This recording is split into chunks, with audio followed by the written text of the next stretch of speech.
Hi, it's me again with Corel Draw Tips and Tricks, and a viewer or a subscriber. He was basically asking a question, but he gave me an idea. He asked, could the leaf not be colored first? If you watch the other videos, I had to go back and kind of manipulate the colors. So sure, you can. Now, I don't ever do this, but I'm going to change my pen tool with nothing selected. I'm going to change it to, let's say, 2 points in black. I can always change it back. I just don't ever change it, but I'm going to draw, and I'm going to get the 3-point curve that I love. Now, I didn't make my leaf anything special. Matter of fact, that's really not probably wide enough, but that's good enough for the video. And then, so this is going to work. Well, 3-point curve.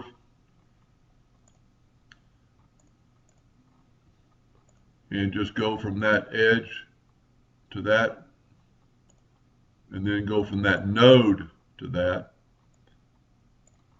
and you're getting your ribs made, and you don't have to color them in.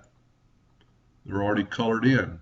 If you're a laser engraver, you want to start out with gray.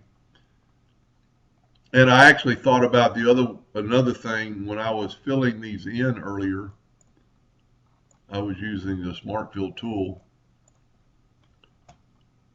and what you could do, I had it set on none. I'm using somebody else's. I've got millimeters. But if you wanted to use the Smart Fill tool, the lines were going away between there. Now, I wouldn't suggest doing this, but this is an idea because you're going to get a double line. But when you go your Smart Fill tool, make it a Smart Fill with specify the outline. It is taking away some of the outline, but it gives you the main effect. I agree with the viewer. I think this might be the best way to do it, is just to draw your lines after you color it in, and then you have no trouble whatsoever. And you can, if you're going to draw leaves with lines. Anyway, and then to get mine back to hairline, I'm going to double click with nothing selected, go to graphic, go to red,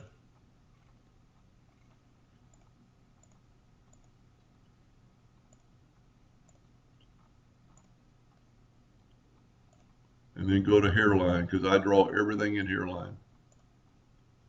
Make sure you got it back, draw a rectangle, and you got a red hairline, red line with no fill. Anyway, I thank that viewer or subscriber and hope that helped a little bit. Thanks for watching.